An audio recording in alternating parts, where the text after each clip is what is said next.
alihi wa sahbihi wa mawalah wa ashhadu an la ilaha illallah wahdahu la syarikalah wa ashhadu anna Muhammadan abduhu wa rasuluh sallallahu alaihi wa ala alihi wa sahbihi wa man tabi'al huda ila yaumil qiyamah. Alhamdulillah, puji syukur kita haturkan kehadirat Allah. Pagi ini kembali kita lanjutkan kajian rutin dengan membaca buku Kode Etik Pengusaha Muslim. InsyaAllah kita akan baca mulai halaman 139. Sudah sesuai? 139, betul ya? Atau ada yang beda? Yang cetakan sebelumnya mungkin beda dengan yang baru. Nah. Baik, seperti biasa kita akan baca terlebih dahulu, lalu nanti akan ada sedikit beberapa catatan ya, yang bisa kita tambahkan. Tafadhol. Urusan dunia jangan dibawa ke akhirat. Hukum asal kerja sama bisnis adalah mubah. Dan dalam fikih, mubah itu sifatnya pilihan. Boleh Anda lakukan, juga boleh Anda tinggalkan. Tidak ada nilai dosa dan pahala. Namun sangat disayangkan ketika sesuatu yang awalnya mubah bisa menjadi pemicu sengketa. Artinya, sesuatu yang mubah menjadi sebab munculnya dosa. Baik, bagian ini yang digarisbawahi ya. Jadi umumnya pembicaraan tentang dibawa ke akhirat itu masalah apa, Pak? Gesekan dengan orang lain. Umumnya pembicaraan kita bawa sampai akhirat, nanti kita selesaikan di akhirat. Itu berkaitan dengan gesekan dengan orang lain. Dan biasanya gesekan itu berawal dari akad kerjasama dalam masalah muamalah. Sehingga si A ketika kerjasama dengan si B dalam unit usaha tertentu, lalu mengalami masalah, akhirnya kita bawa-bawa ke akhirat, nanti diselesaikan di akhirat dan seterusnya. Padahal hukum asal muamalah, baik akad kerjasama, mudharabah, musyarakah maupun yang lainnya, hukum asalnya apa? Mubah. Namun adanya sengketa dan gesekan ini pemicu dosa. Maka sangat disayangkan perbuatan yang hukum asalnya mubah bisa menjadi pemicu dosa. Kita lanjutkan. Terkadang ada dua orang ikhwah bisa akrab bersahabat. Mereka menjalin ukhuwah karena kesamaan tempat kajian, kesamaan visi, dan seterusnya. Selanjutnya, mereka melakukan kerjasama. Di saat itulah kedewasaan masing-masing mulai diuji. Pemicu konflik mulai bermunculan.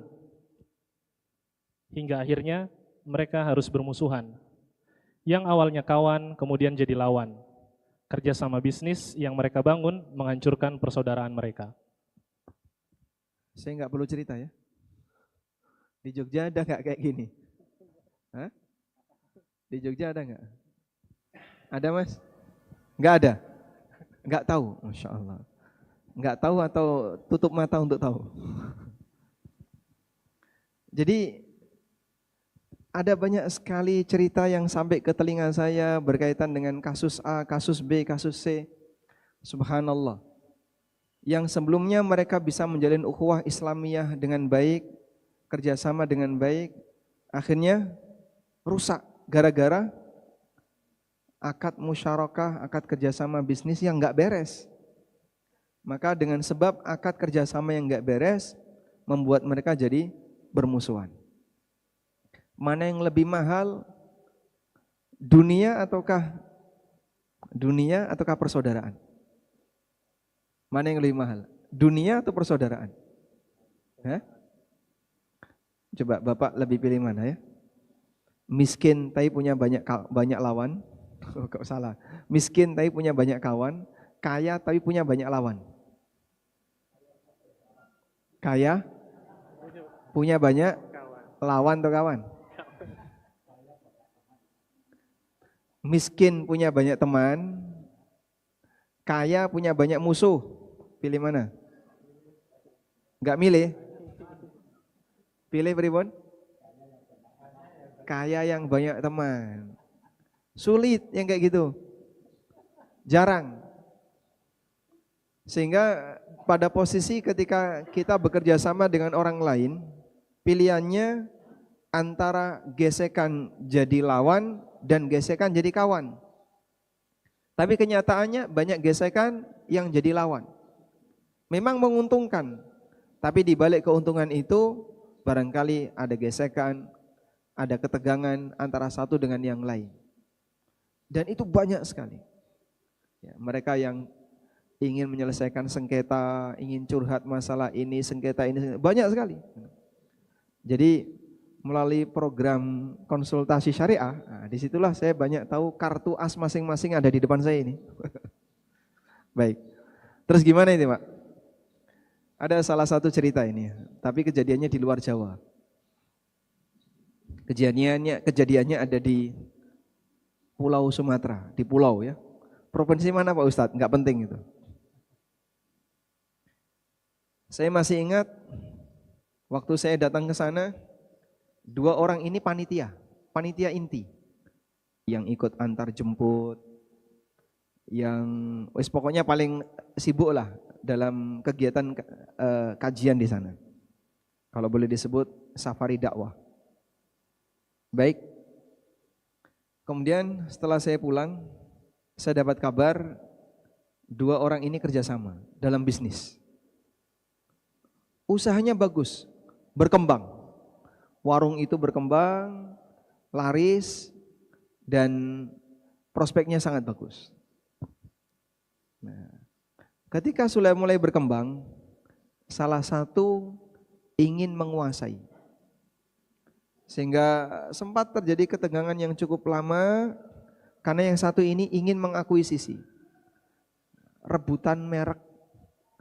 Ini merek dagang punya siapa? Loh kan dulu saya yang usul, saya yang desain logo, saya yang masang, saya yang ini. Rebutan merek. Akhirnya sampai kemudian mereka ini berantem. Sehingga yang dulunya teman akrab sekarang jadi musuh berat. Gara-gara bisnis. Kalau kayak gini caranya, kan mending tidak bisnis dari awal. Mereka tetap bisa membangun persaudaraan, tapi nggak ada uang. Nggak ada uang Pak ya. Atau ada uang, tapi mereka berantem. Pilih mana Pak? Nggak ada uang, mereka akrab. Ada uang, mereka berantem. Bapak pilih mana? Ya? Yang akrab saja, walaupun banyak utang, agar hatinya tenang. Ini jawaban yang usianya 60 ke atas. Yusuf pinten? 67. Karena beliau pilih tenang ya. Yang masih usia 40-an, 30-an, pilih mana? Berantem. Yang penting ada uang. Karena Anda punya standar yang berbeda. Baik. Nah, bagian ini kami tekankan, mengingat ada banyak sekali ternyata ketegangan di antara para ikhwah yang sebabnya bermula dari urusan dunia. Lanjut. Dan siapapun yang bersengketa, pasti dia sakit hati. Semakin sering bersengketa, semakin lelah batinnya. Bisa Anda bayangkan, jika dalam sehari kita harus mengalami sengketa, betapa seringnya kita harus menanggung beban perasaan. Karena itu, ada sebagian ulama semacam Imam Bukhari yang sama sekali tidak ingin mengalami sengketa dalam masalah muamalah. Bahkan, ketika beliau hendak membeli sesuatu di pasar, beliau meminta orang lain untuk membelikannya. Beliau sangat khawatir timbul sengketa antara beliau dengan penjual. Masya Allah. Jadi sampai ada yang seperti itu ya. Ulama secara sengaja menghindari transaksi dan muamalah karena takut ada sengketa. Makanya kalau ada tawaran, Ustadz bisa nggak kita kerjasama? Nah itu beresiko itu. Kalau nanti kerjasama ini gagal, nama dakwah jadi taruh. Begitu kan Pak? Sehingga kadang gesekan dengan ini, gesekan dengan itu, akhirnya mulai tidak dipercaya. Apalagi kalau kemudian sampai viral di permukaan. Sehingga yayasan ini nggak beres di sini, lembaga ini nggak beres di sini, nggak beres di sini. Itu yang kita takutkan. Ada banyak sekali yang tanya, kenapa ANB enggak bikin travel sendiri? Ya, wallahu a'lam. Kan jamaahnya sudah cukup sering memberangkatkan jamaah umroh. Alhamdulillah, setiap kali keberangkatan minimal 5 bis, maksimal 6 bis. Ya, sekitar 278 orang. Kenapa enggak bikin travel sendiri? Karena saya dalam banyak sekali menemani kegiatan perjalanan travel ini, saya melihat ada banyak gesekan. Sehingga kalau saya bikin travel sendiri, mungkin pusing nanti. Akan lebih pusing mikir travel daripada pusing mikir kajian. Ya sudahlah, nggak usah bikin travel. Nah kok bisa memberangkatkan? Nah itu rahasia di belakang ya, yang tidak boleh dibicarakan di masjid. Baik. Tapi terkadang memang ada sisi di mana kita perlu jaga jarak untuk yang beresiko. Sehingga kalau misalnya kayaknya ini kalau kerjasama nanti kira-kira akan beresiko, ya sudahlah, lebih baik tidak. Agar kita tetap bisa jaga perasaan. Perasaan itu mahal. Baik, coba Anda buka firman Allah Subhanahu wa taala. Allah taala berfirman di surat Al-Anfal ayat 63.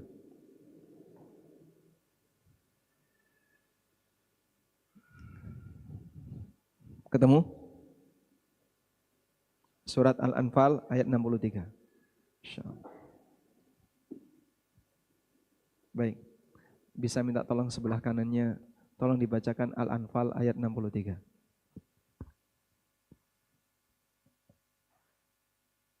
Wa allafa baina qulubihim law anfaqta ma fil ardi jami'an ma allafta baina qulubihim walakinallaha allafa bainahum innahu azizul hakim. Baik, sebelahnya artinya.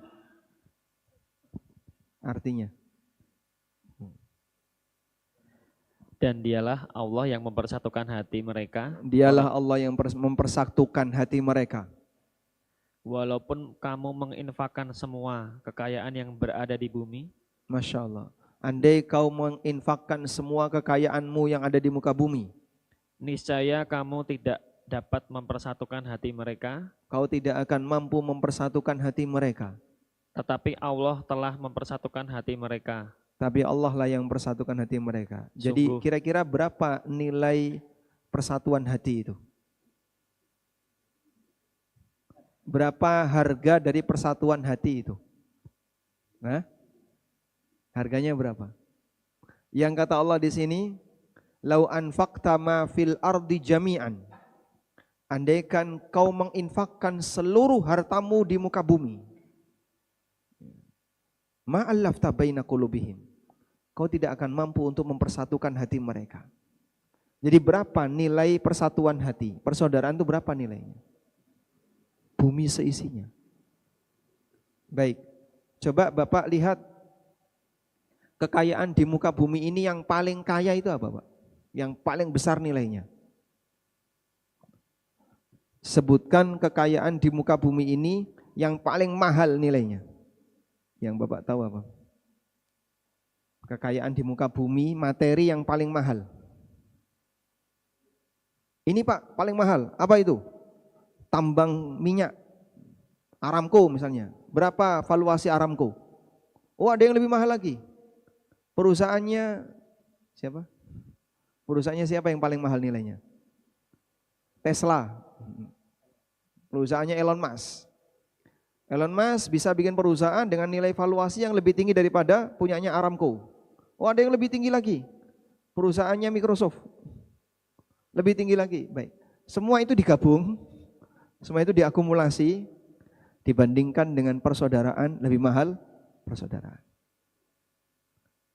Jadi kalau orang gumun, kagum dengan kekayaan materi duniawi yang dimiliki oleh manusia, dibandingkan dengan kekayaan berupa persaudaraan antar sesama muslim, lebih berharga ini daripada yang itu. Karena itu ada sebuah riwayat dari Abdah bin Abi Lubabah. Saya bacakan ya. Dalam tafsir Ibnu Katsir disebutkan riwayat dari Abdah bin Abi Lubabah. Abdah bin Abi Lubabah pernah bercerita, laqitu Mujahid fa akhadha bi yadi faqala. Aku pernah ketemu Mujahid. Lalu beliau salaman. Beliau salaman denganku, faqala, lalu beliau mengatakan, idza tara al-mutahabbani fillah fa akhadha ahaduhuma biyadi sahibihi wa dhahika ilaihi. Apabila ada dua orang yang saling mencintai karena Allah. Apabila ada dua orang yang saling mencintai karena Allah, lalu keduanya salaman. Ketika salaman saling tersenyum. Coba Pak, yang nyender itu salaman dengan sebelahnya sambil tersenyum. Si jini ra gelem ya maksudnya. Alhamdulillah. Baik. Apa kata Mujahid? Tahatat khatayahuma kama yatahatu warakus syajar. Maka dosa-dosanya berguguran sebagaimana daun berguguran. Masya Allah. Hanya dengan salaman lalu senyum, dosanya berguguran sebagaimana daun berguguran. Coba laksanakan sekarang, salaman dengan sebelahnya sambil tersenyum. Yang belakang juga boleh. Insya Allah. Kalau aku sama siapa ini?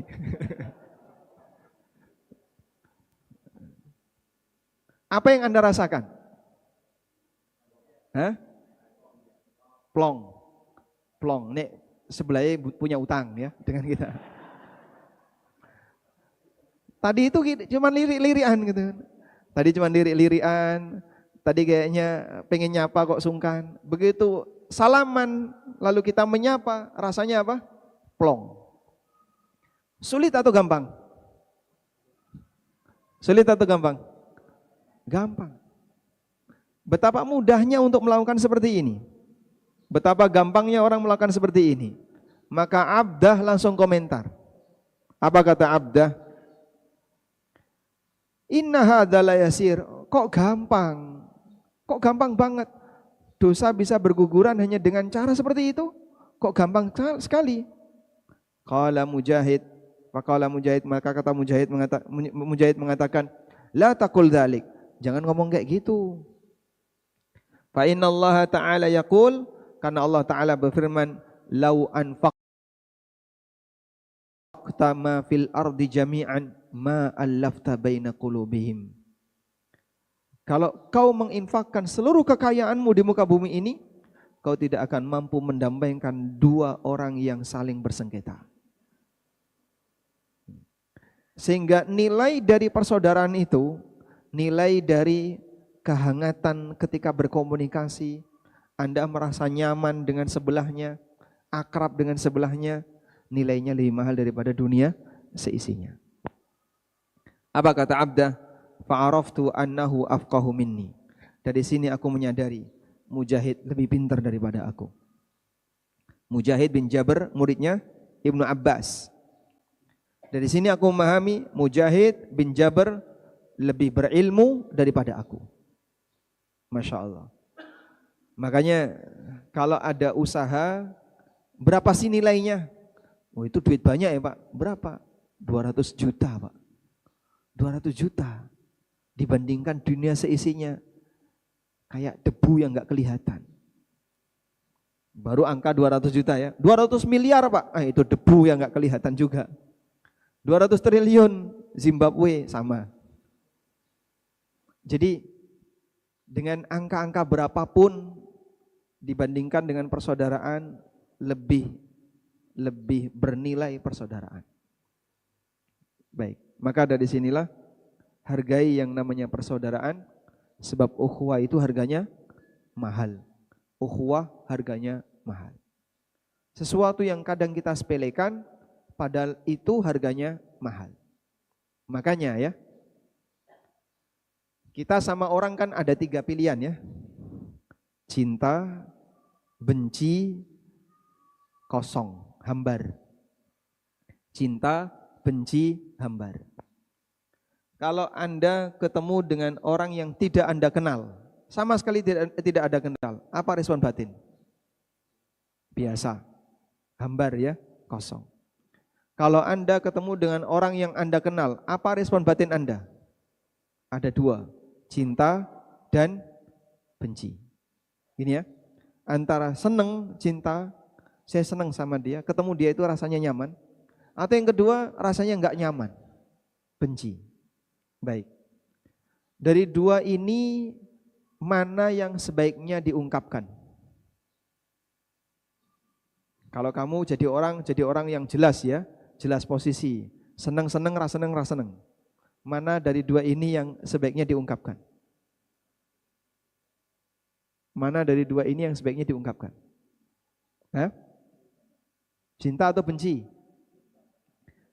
Dalam rangka untuk membangun positioning, biar posisi kamu ada di mana, kelihatan. Mana dari 2 ini yang harus kita ungkapkan? Cinta. Kalau benci, perlu nggak diungkapkan? Mas, sampaikan ke sebelahnya. Aku benci kamu gitu. Perlu nggak kita ngomong kayak gitu? Rahasiakan. Maka mencintai dianjurkan untuk dinyatakan, kalau membenci dianjurkan untuk merahasiakan. Pernah satu ketika ada seorang sahabat yang sedang duduk bersama Rasulullah sallallahu alaihi wasallam. Lalu tiba-tiba ada sahabat si A lewat. Nah, orang yang di dekat Nabi sallallahu alaihi wasallam bilang sama Nabi sallallahu alaihi wasallam, "Ya Rasulullah, inni la uhibbu hadza." Aku senang sama dia yang lewat tadi. Nabi sallallahu alaihi wasallam tanya, "A'lam tahu? Apa kau sudah memberitahu dia?" Belum. La ya Rasulullah, belum ya Rasulullah. Fa'alimhu, kalau begitu beritahu dia. Falahikahu, akhirnya dikejar. Orang ini duduk bersama Nabi sallallahu alaihi wasallam langsung berdiri ngejar si A tadi. Begitu ketemu si A, lalu dia menyampaikan ungkapan cinta. Uhibbuka fillah. Aku mencintaimu karena Allah. Sehingga saat kita mencintai orang lain, Nabi sallallahu alaihi wasallam menganjurkan apa? Sampaikan. Nabi sallallahu alaihi wasallam menganjurkan ceritakan. Jangan dirahasiakan. Pak, kayaknya dia ada rasa sama aku, Pak. Saya punya secret admission. Wah, gitu Pak ya. Dia punya ada rasa sama aku. Perlu diceritakan enggak? Perlu diceritakan enggak, Mas? Tergantung apa, Mas? Kalau sama laki-laki boleh. Kalau sama perempuan enggak boleh. Kalau sesama perempuan, jadinya gimana? Kalau sesama jenis, boleh. Sehingga kalau sesama jenis, silahkan sampaikan. Kalau beda jenis, cek khodam dulu. Cari tahu dia sudah nikah atau belum kan. Nah, ini orangnya belum nikah, jomblo sama jomblowan sama jomblowati, lalu seneng. Sebaiknya diapain? Nabi SAW mengatakan, lam ara lil mutahabaini illan nikah. Belum pernah aku jumpai ada solusi yang tepat bagi 2 orang yang saling mencintai karena dorongan syahwat kecuali nikah. Ya nek wis cocok segera dilamar sebelum keduluan yang lain. Sudah? Begitu datang cek khodam ternyata sudah punya khodam. Nah, kalau kayak gini ya jangan berani-berani masuk ya. Baik. Kita lanjutkan. Sengketa dunia akan berulang di akhirat. Dan kita perlu menyadari, setiap sengketa yang pernah kita lakukan, jika belum selesai di dunia, akan diulang di akhirat. Inilah bagian yang paling berat. Tekanan batin akibat sengketa akan kembali dimunculkan ketika hisab. Terkadang kita berkeinginan agar sengketa yang kita lakukan tidak diketahui orang lain. Namun bisa jadi ini akan ditampakkan di hadapan seluruh makhluk. Ya, ini banyak orang kayak gitu ya. Jadi dia berantem sama si B, nggak pingin orang lain tahu. Ada kan ya? Jangan sampai Ustadz tahu, malu nanti di depan Ustadz kalau sampai tahu. Nah, terutama informasi yang nggak boleh bocor adalah informasi yang datang ke Ustadz. Karena dia merasa malu seperti itu. Terus gimana Pak? Ya sah-sah saja Anda menjaga itu. Berarti ini menunjukkan bahwasanya sengketa tadi adalah sesuatu yang memalukan, aib. Makanya Anda tidak mau cerita ke orang lain. Baik, coba masnya ini. Sudah nikah belum? Sudah. Pernah berantem enggak? Pernah. Coba ceritakan gimana ceritanya Anda bisa berantem dengan istri Anda. Apakah dia akan cerita? Orang yang berakal tidak akan pernah bercerita itu di hadapan umum. Dia akan rahasiakan itu. Kenapa? Aib bagi keluarga. Kalau sampai kita cerita tentang bagaimana kita berantem dengan keluarga kita berantem dengan si A, kita berantem dengan si B, akan banyak aib yang terbuka. Tapi bisa jadi semua kejadian tegang itu akan ditampakkan oleh Allah di yaumil qiyamah. Kita baca. Allah berfirman dalam Quran surat Az-Zumar ayat 30 hingga 31, A'udzubillahi minasyaitonirrajim. Innaka mayyitun wa innahum mayyitun. Tsumma innakum yaumal qiyamati 'inda rabbikum tahtasimun. Yang artinya, kamu akan mati dan mereka akan mati. Kemudian kalian akan berdebat di sisi Rabb kalian pada hari kiamat. Ketika menafsirkan ayat ini, Ibnu Katsir mengatakan, ayat ini meskipun konteksnya tentang orang mukmin dan orang kafir, serta mengingatkan tentang perdebatan antara mereka di hari kiamat, namun juga mencakup semua perilaku sengketa, namun juga mencakup semua pelaku sengketa ketika di dunia. Perdebatan antara mereka ini akan diulangi lagi di akhirat. Perdebatan dan sengketa mereka akan diulangi lagi di akhirat. Bagian ini yang perlu kita catat. Jadi yang enggak beres ketika di dunia nanti akan nyambung di yaumil qiyamah. Kemudian beliau membawakan sebuah riwayat yang disebutkan oleh Ibnu Abi Hatim bahwa ketika ayat ini turun, sahabat Az-Zubair bin Awam bertanya, "Wahai Rasulullah, apakah sengketa yang terjadi di antara kita akan diulangi lagi di akhirat setelah terjadi di dunia ini selain beban dosa yang kita tanggung?" Rasulullah SAW menjawab, "Betul, sungguh perselisihan kalian akan diulangi sampai semua hak dikembalikan kepada pemiliknya."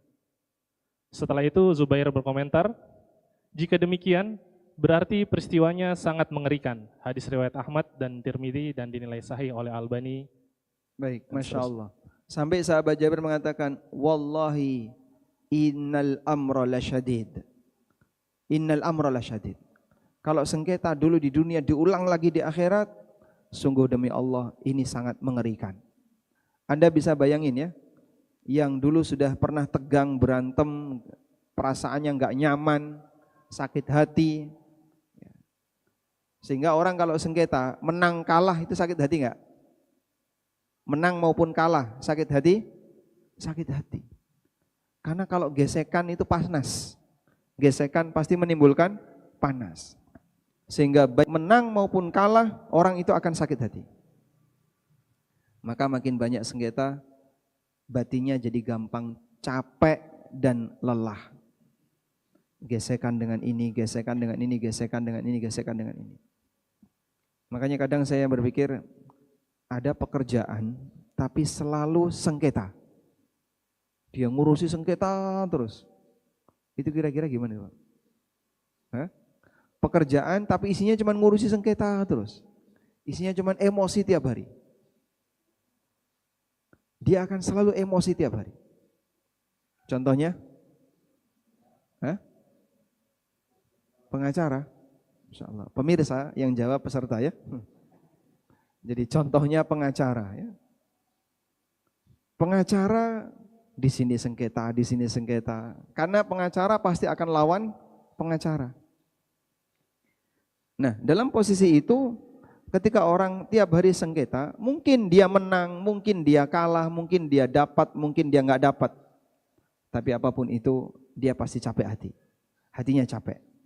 Kita lanjutkan.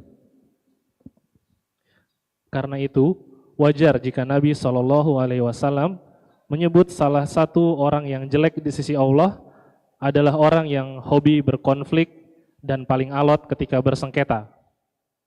Rasulullah SAW bersabda, yang artinya orang yang paling Allah benci adalah orang yang sulit ketika bersengketa. Hadis riwayat Muslim. Dalam riwayat lain, kita diingatkan, cukuplah kamu dianggap melakukan dosa ketika kamu selalu melakukan sengketa. Hadis riwayat Tirmidzi 1994 dan seterusnya. Baik.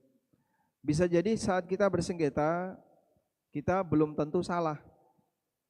Namun di sini dinyatakan kafa bika itsman alla tazala mukhasima. Kafa bika itsman alla tazala mukhasima.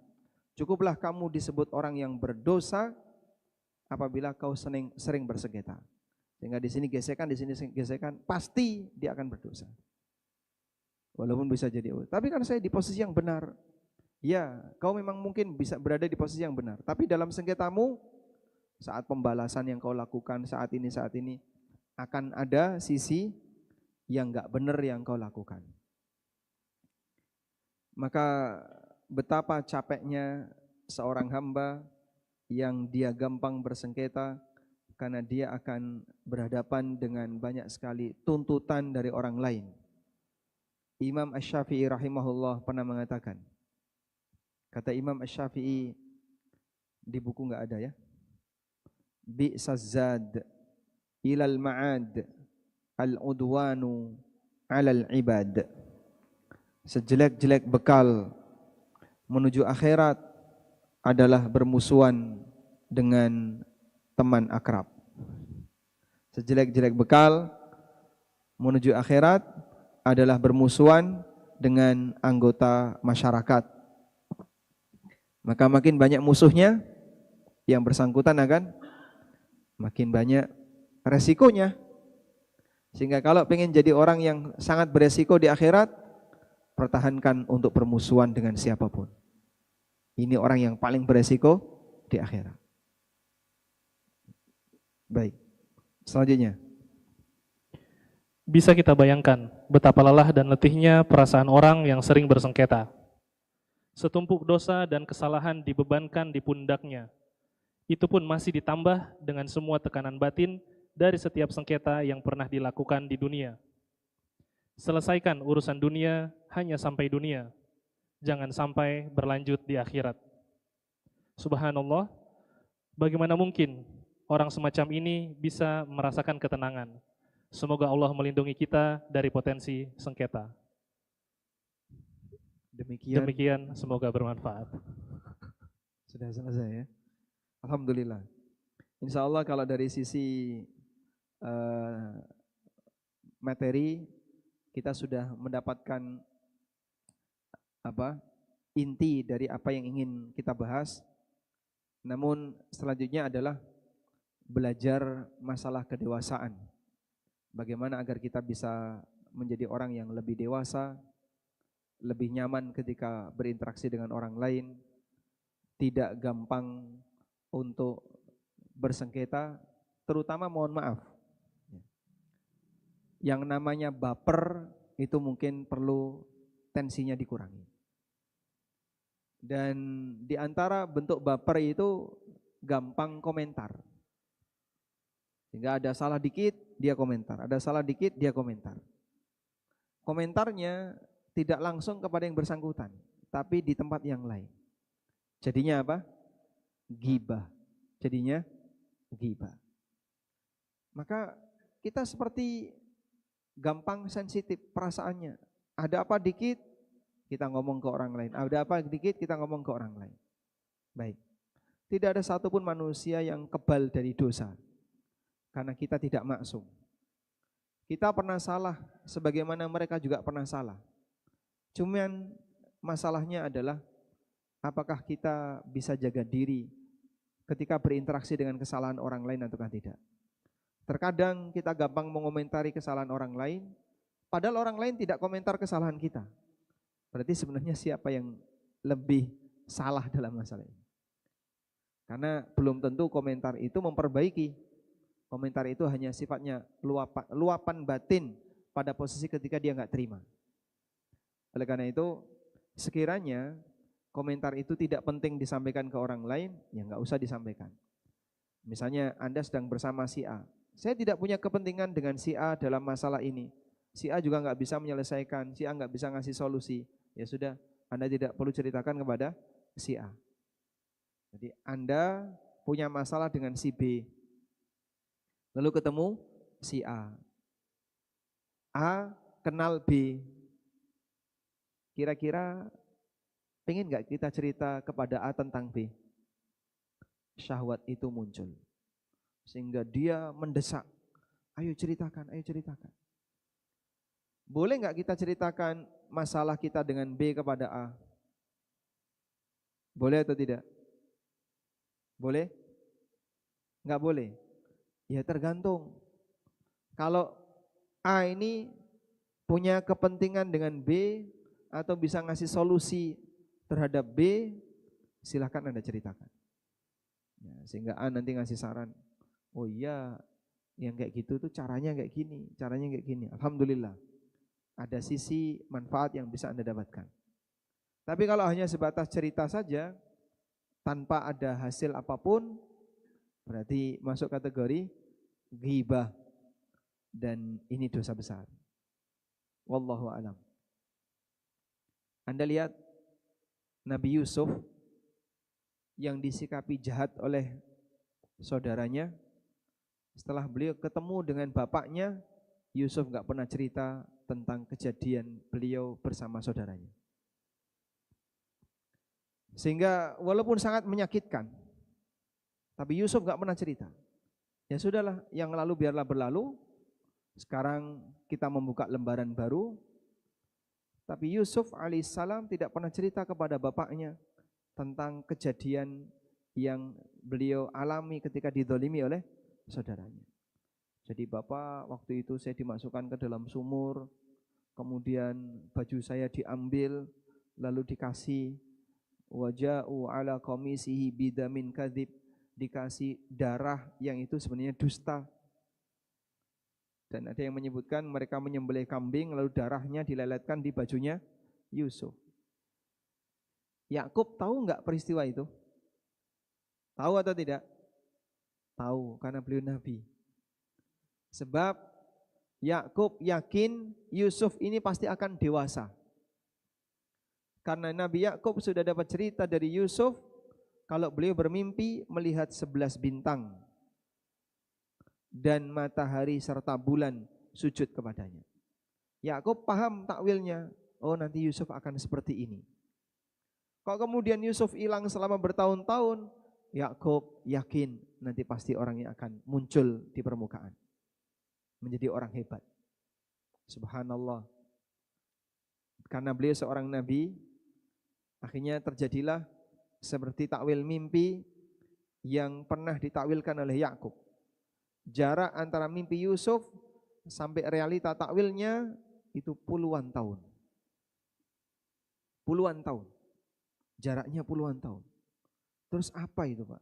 Ya seperti itulah yang namanya mimpi. Terkadang Allah datangkan untuk informasi, tapi kejadiannya puluhan tahun baru muncul. Dan Yakub tahu Yusuf akan mengalami itu. Namun Yusuf tidak pernah cerita kepada bapaknya tentang kejahatan yang dilakukan oleh saudara-saudaranya. Wallahu a'lam. Walhamdulillahirabbil alamin. Baik. Cukup insyaallah. Mungkin itu dulu yang bisa kita sampaikan. Semoga apa yang kita bahas ini bermanfaat. Wassallallahu ala nabiyyina Muhammadin wa ala alihi wa sahbihi wasallam. Jazakumullah khairan Ustaz atas penjelasannya. Berikutnya kita akan masuk ke sesi tanya jawab.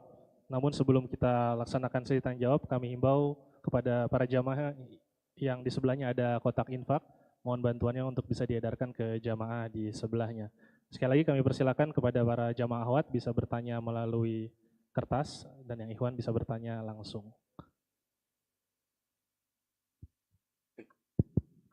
Bismillah, Assalamualaikum warahmatullahi wabarakatuh. Izin bertanya Ustadz terkait zakat. Di sini jika misalnya kita memiliki sebuah perusahaan dimiliki oleh lebih dari 1 orang atau 3 orang misalnya, lalu perusahaan itu memiliki liquid cash, uang cash itu kan berputar Ustadz ya. Tapi uang cash itu sudah mencapai haul dan nisab. Pertanyaannya adalah zakat itu ditanggung perusahaan tersebut atau per individu Ustaz, dan bagaimana pembagiannya? Semua ibadah mahdhah itu pribadi. Salat itu pribadi. Sehingga tidak ada kewajiban salat perusahaan. Sudah diwakili sama Pak Direktur selesai, yang lain tidak ada ya. Ada yang wajib kifayah. Kalau wajib kifayah kan diwakili oleh sebagian kaum muslimin. Sementara untuk yang wajib ain sifatnya pribadi. Zakat itu fardu ain atau fardu kifayah? Zakat itu fardu ain atau fardu kifayah? Fardu ain bagi yang memenuhi syarat. Syaratnya apa Pak? Ya, dia seorang yang wajib zakat, muzaki, punya harta sebesar 1 nisab, kemudian bertahan dalam waktu 1 haul. Baik. Dari sinilah jika ada zakat atau ada perusahaan yang memiliki banyak harta atau tadi liquid cash cukup banyak sampai mencapai nisab dan sudah haul, apakah dizakati oleh perusahaan atau perhitungannya atau dikembalikan kepada masing-masing muzaki, masing-masing pemegang saham, kemudian mereka bayar zakat sendiri-sendiri? Intinya zakat itu kembali ke individu. Sementara masalah teknis mengeluarkannya ini sesuai dengan kesepakatan. Ini hanya teknis. Berarti ada 2 cara Pak? Iya.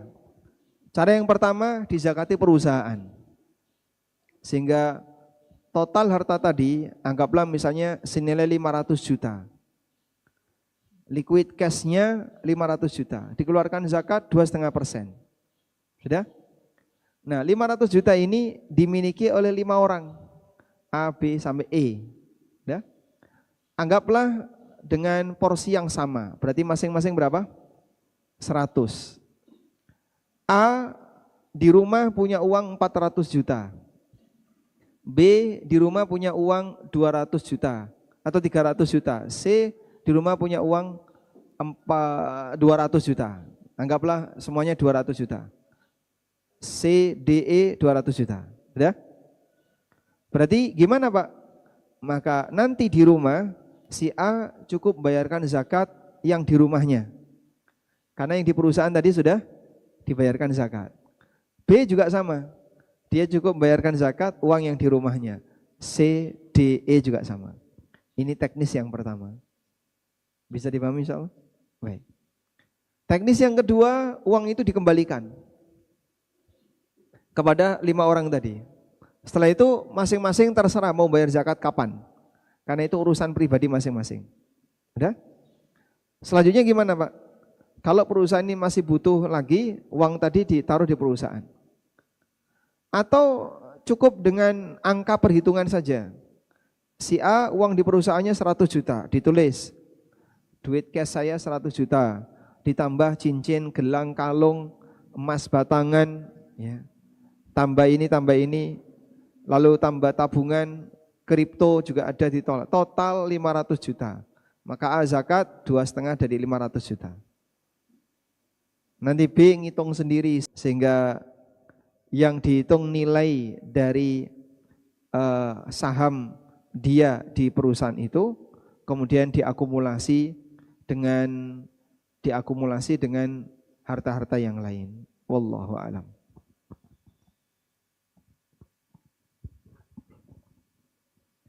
Pertanyaan berikut Ustaz.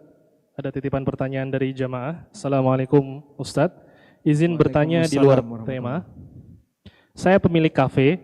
Untuk menaikkan traffic penjualan, saya biasanya membuat promo diskon 20% atau gratis minum atau hadiah yang lain dengan syarat review bintang 5 di Google. Soalnya review bintang 5 bisa menaikkan trust konsumen untuk beli di kafe saya. Walaupun terkadang review itu tidak sesuai dengan kenyataan. Misalnya, masakan enak sekali, tempat super bersih, dan lain-lain. Padahal terkadang kenyataannya tidak seperti itu, hanya untuk ngejar diskonnya saja. Karena saya juga ketika review di warung orang lain, hanya ngejar diskonnya, bukan karena review jujur soal rasanya, pelayanannya, dan lain-lain. Apa hukum saya sebagai penjual menggunakan cara seperti ini, Ustadz? Dan apa hukum saya sebagai pembeli ketika mereview tidak jujur hanya karena mengejar diskon atau bonusnya?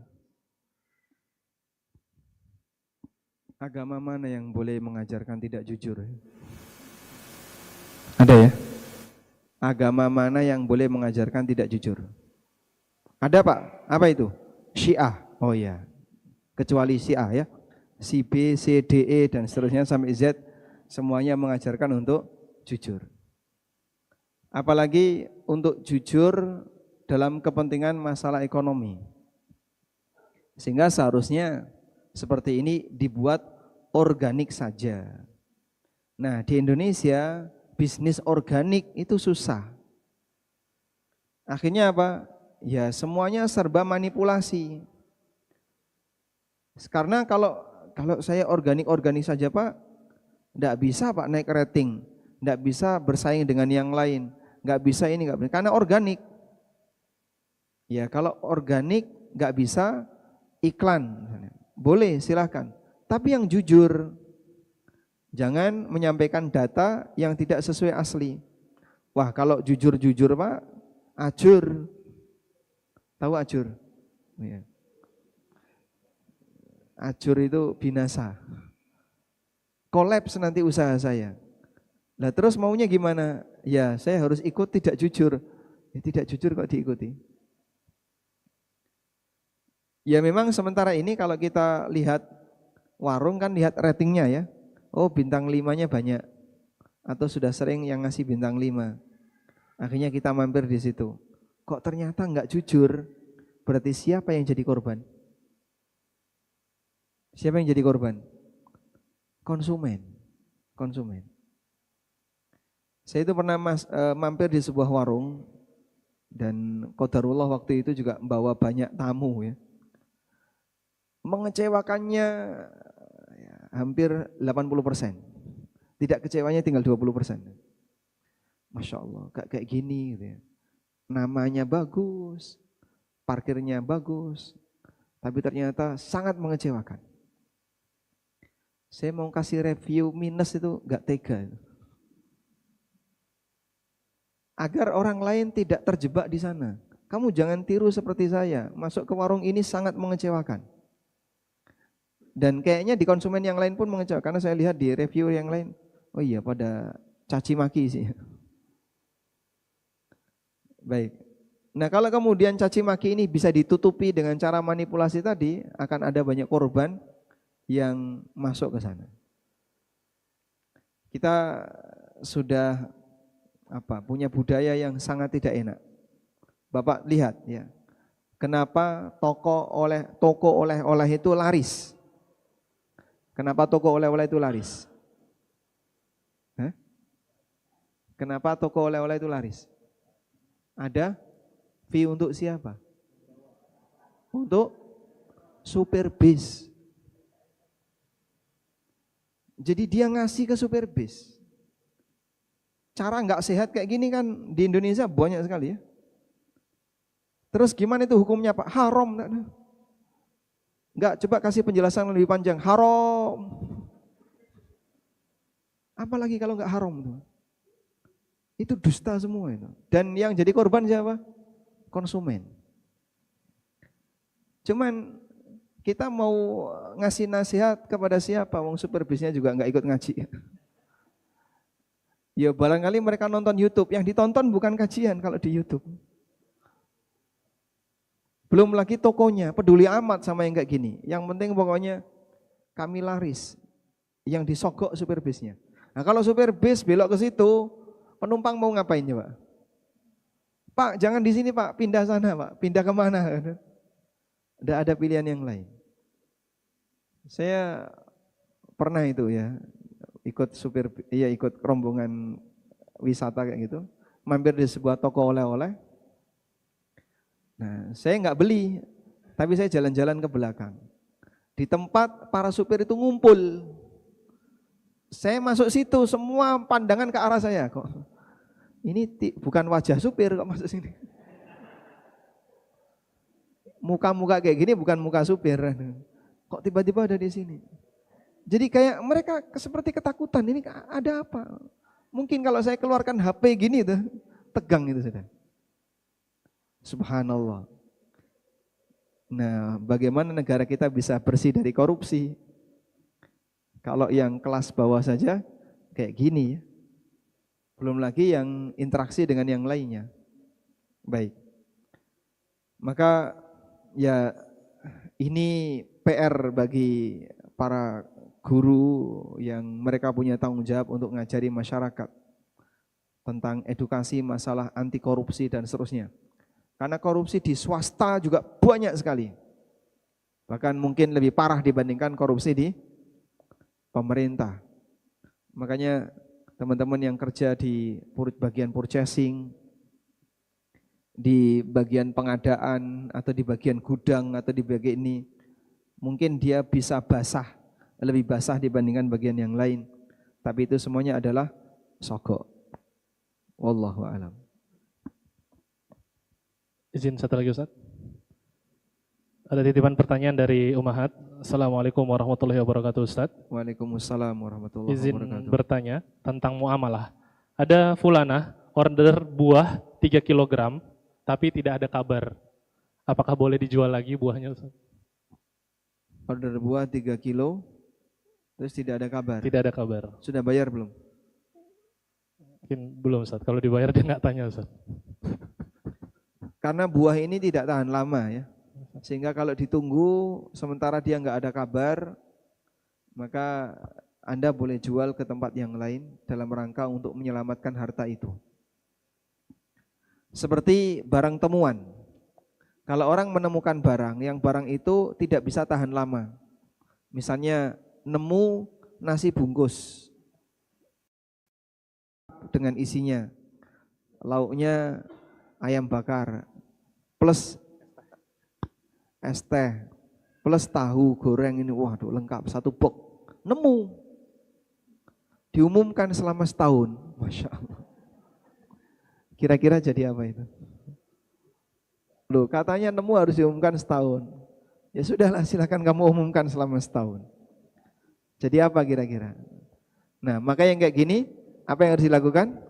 Silakan dikonsumsi, lalu Anda umumkan, telah ditemukan nasi box di sini lengkap dengan isinya, hubungi. Nah kalau ada yang kemudian ngaku, mengklaim ketinggalan di masjid, sudah saya makan. Lah terus gimana ini? Berapa harganya saya ganti? Sehingga ada ganti pakai uang. Wallahu a'lam. Ada lagi mungkin satu pertanyaan? Masih Ustaz.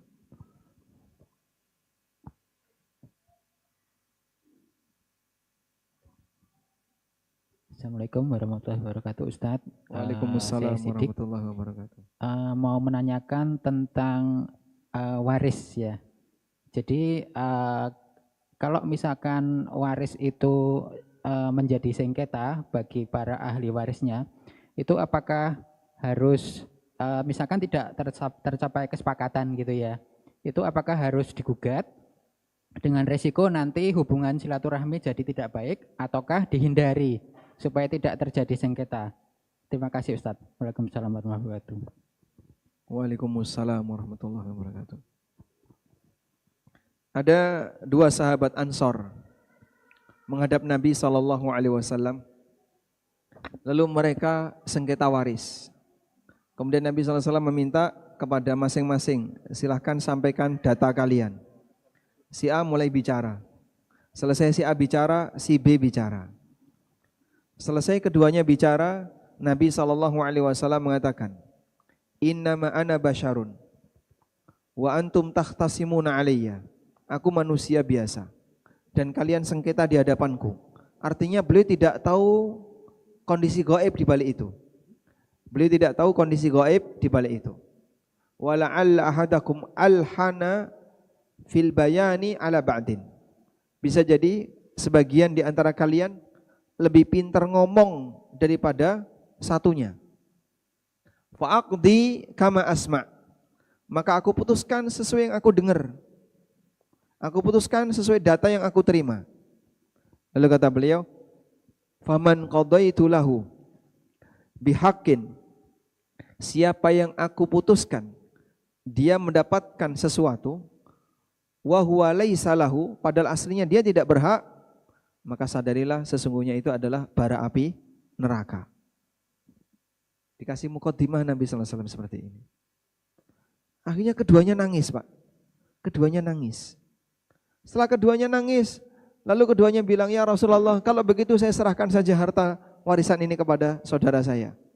Yang satunya ngomong sama, "Ya Rasulullah, saya enggak mau terima, saya serahkan saja kepada saudara saya."